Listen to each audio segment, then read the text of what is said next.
We're off to Cromer today in Norfolk. Hopefully get above this bumpiness because it's a little bit blowy down here. What he did was stupid, it was bloody stupid, it was dumb as anything. He's a muppet, that bloke is an absolute idiot. Clear, bro.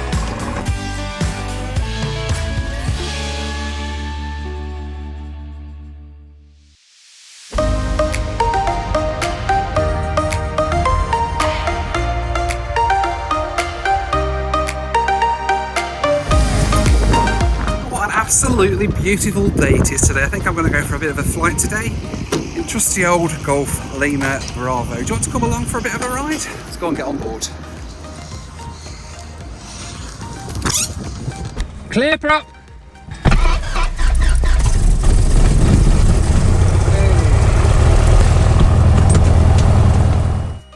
Gamston Radio, good morning, Golf Alpha Lima Bravo, request radio check and airfield information, 1 POB VFR to Cromer. Golf Alpha Lima Bravo, Gamston Radio, good morning. A 2-1 right hand circuit in use, QNH 1016, and your readability 5. 2-1 right hand circuit, QNH 1016, Golf Lima Bravo. We're off to Cromer today in Norfolk. In East Anglia. About an hour long, I reckon, to Cromer today. Could be a nice little poodle on down in the sunshine. Golf Lima Bravo, holding short of 2-1 at Bravo, ready for departure. Golf Lima Bravo, roger, nothing known to effect. Entering a backtrack in 2-1, Golf Lima Bravo. Hey, so landing light come on, fuel pump on. Golf Lima Bravo, taking off 2-1. Discussing 150 degrees 08 knots, discussing 18 knots. Okay, 150 gusting 18, okay. Hey, right, heels to the full, power set. Let's go flying. T's and P's, they are in the normal, which is good. Airspeed is increasing. Watching those birds. A little bit blustery. You know what, I'm going to go to the south, I think, rather than trying to do a circuit at low level. If I can go to the south, I can climb a bit quicker. Hopefully get above this bumpiness because it's a little bit blowy down here. Ooh. Golf Lima Bravo leaving the zone to the south, changing to Waddington 119.5. Representing flight, we'll see you later. Thank you, see you later, Golf Lima Bravo. Okay, we're out from under Doncaster zone, so I'm going to go to the east a bit. Climbing up to 6.5 on this flight. 5.5 rather, because we're going this way. Okay, so 5.5 on this flight.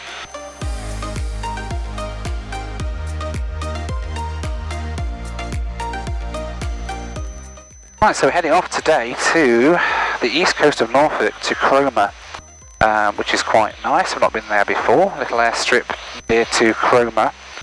I've been to Cromer lots of times. Used to go as a kid on holiday twice a year. Is about all we could afford back then. Twice a year we used to nip over to Cromer for a holiday. So I spent a lot of time in the Cromer area when I was growing up, and I used to head down to to Cromer airfield in Norfolk to go and watch the planes when I was little. And I've not been in many years now, so we're going to take a flight down today and actually land there, which would be quite nice.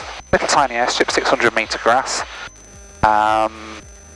So yeah, let's go and have a little ride, about an hour long flight from here in Gamston across to Cromer, so let's go and do it. Underside radar, good morning, Golf Alpha Lima Bravo, request traffic service. Station Curly 110 for service, take any call time pass message.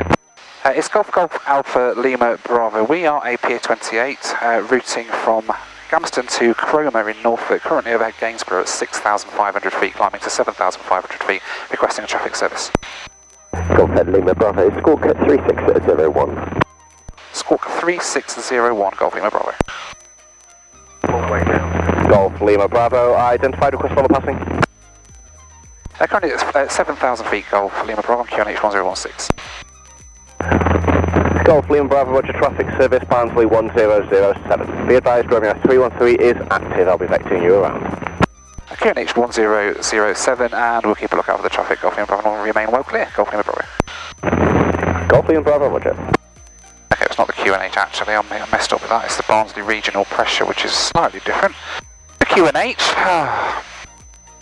else that we do here that's a bit odd in the UK. So we've got the QNH, we've got QFE, and then we've got regional pressure settings. And the regional pressure setting is based off a point somewhere, I think, in the area.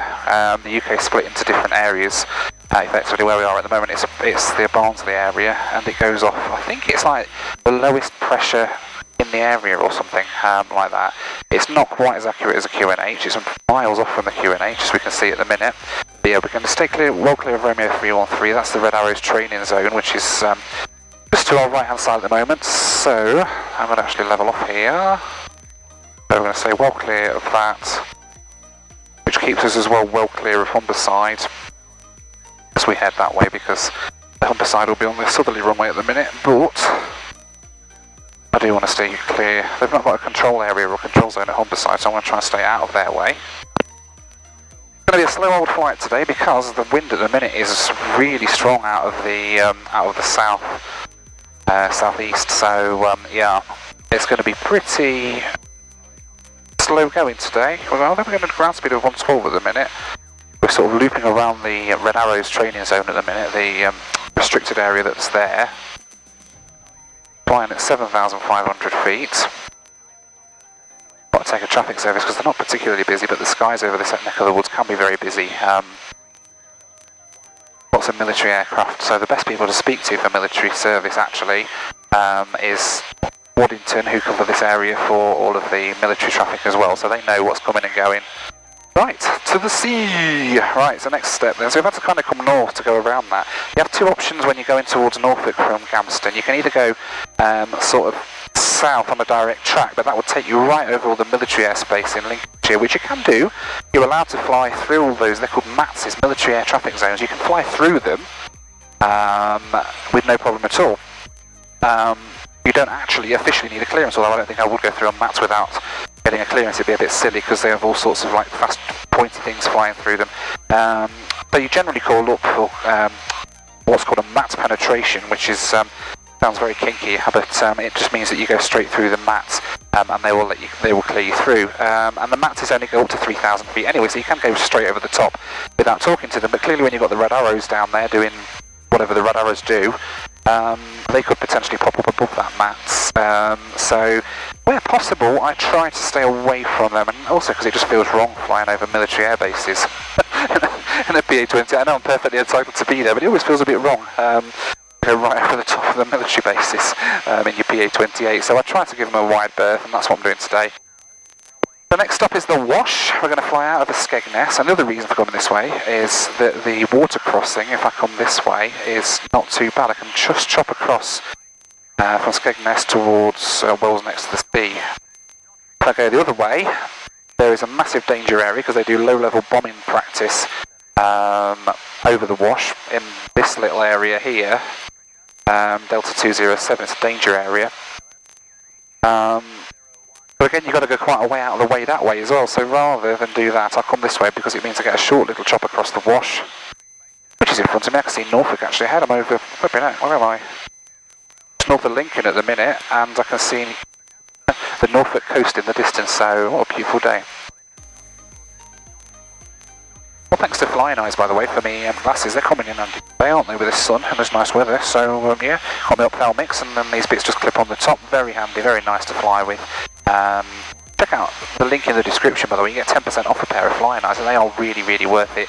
And a lot of people have asked me as well whether they ship to the UK, and they do, and it's incredible. The shipping that they do to the UK is amazing. I've ordered them before on a Monday, and they've been here at my house on a Wednesday. And they come from the States with no issues whatsoever. They just stick them in FedEx and send them straight over. Really, really good service. So thank you, Flying Eyes, for that. And thanks for me glasses. Get 10% off a pair at the link in the description. And you have no issues at all with getting them delivered here, I promise you. Oh, there's Skegness down there. Sunny Skeg Vegas. Golf Lima Bravo, Squawk 1771. Squawk 1771, Golf Lima Bravo. 1771. Golf Lima Bravo, contact Coningsby on 119.2. 119.2, Golf Lima Bravo, thank you. Coningsby, good morning, Golf Alpha Lima Bravo.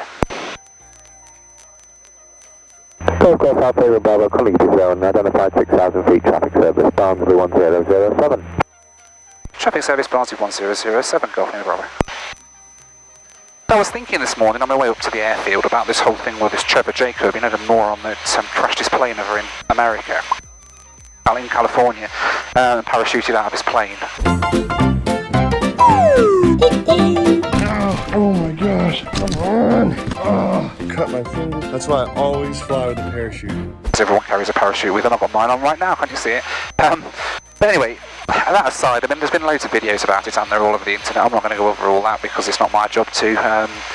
And to be honest, I don't know whether I do it justice. There's loads of brilliant videos out there on the internet all about Trevor Jacob and the whether he did or did not crash his plane on purpose.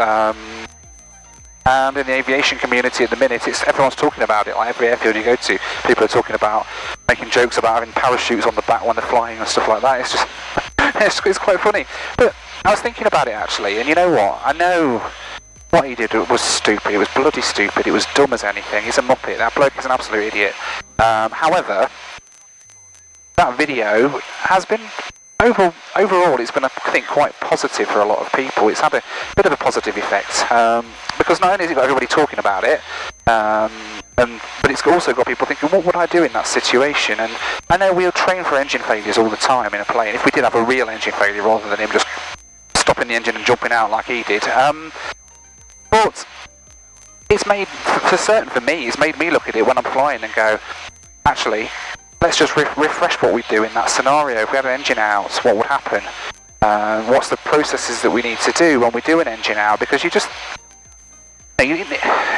one of those things that you practice from time to time, but you don't actually think about it. You always fly and you don't think it's ever going to happen to you.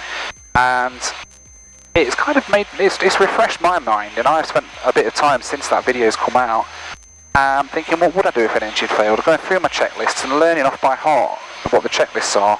So hopefully, if it did happen, then I'd pretty much know what to do. And since the whole Trevor Jacob thing's come out, everybody in the aviation community is talking about it and saying, what would I do in that situation? Well, I'd just do this and I'd just do that. And that's the thing. As much as the guy is an absolute moron, I hope he goes to prison for what he's done. It's terrible. It's had a net positive effect, I think, in that at least everybody's now thinking, if I had an engine failure, what would I do? And it's in the forefront of people's minds, that's the thing, because you tend to just get a bit blasé and think that it's not going to happen to you. And at least now, if you do know if you have an engine failure, when I've been, after that Trevor Jacob video, I'm like, right, well, I do this, and I do that, and I do this, and again, you do it anyway, but yeah, it's weird how crazy little things like that, crazy stunts like that can end up having a bit of a positive effect. That poor plane though, terrible. Okay, so Cromer airfield then will be 22 presumably on a left-hand circuit. Okay. I'm going to descend down to 2,000 feet now as we cross the coast of Norfolk. 32 knot bloody headwind now. Come on. Come on, go faster plane, go faster. Golf Lima Bravo, request frequency change now to Cromer 118.265. Golf Lima Bravo, Roger, score 7,000 and free call en route, good day. Sort 7,000, free call en route, thanks for the help, Golf Lima Bravo. What a beautiful day, it's a beautiful day. Oh, Blakeney's down there. And when I used to go on holiday to Cromer, we used to go to Blakeney. Oh, Blakeney Point. All the boats and stuff in the harbour. I remember going to Blakeney. Pretty little town. Gran and Grandad used to take me down for fish and chips there. That was always nice. Cromer radio, good morning. Golf Alpha Lima Bravo inbound. I bet there's nobody there.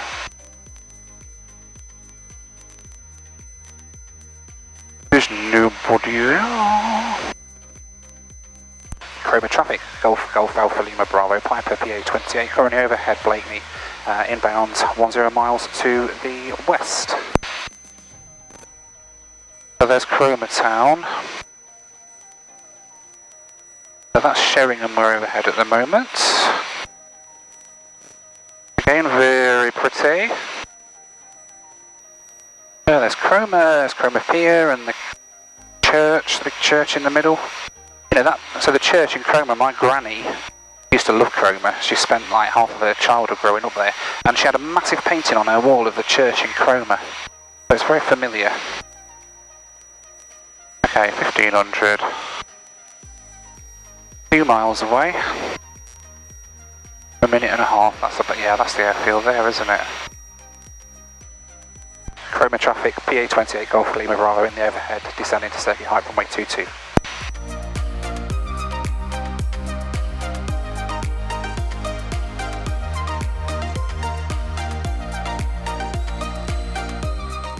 Cromer traffic, Golf Lima Bravo on final runway 22 to land.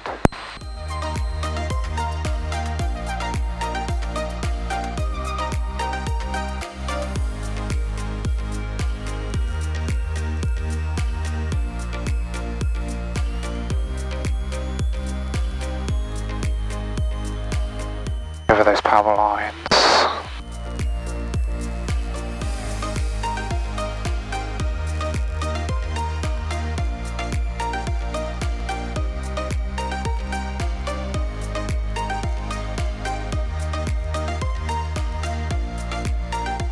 There we go, welcome to Cromer. That was very smooth, I like that, greased it. Greased it.